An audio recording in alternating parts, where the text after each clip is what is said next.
About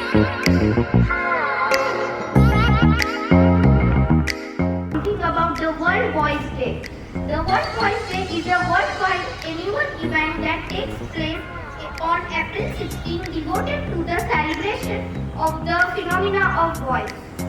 It is a global program that adapts to culture and education in the countries where it operates and can be used to help children learn a foreign language, learn about different cultures, and improve their understanding of other subjects.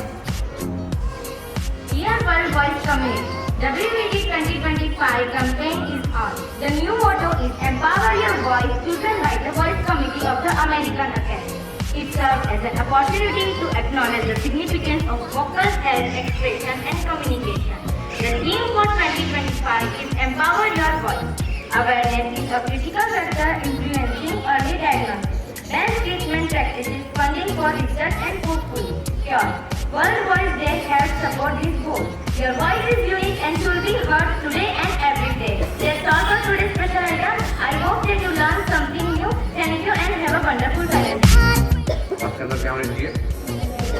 Cartoon बोल नहीं सकते, उनके पीछे voice system होती है। बहुत सारे characters हैं जिनके पीछे आवाज़ें। मैं रील देखा था तो मुझे एक लेडी दिखाई दी।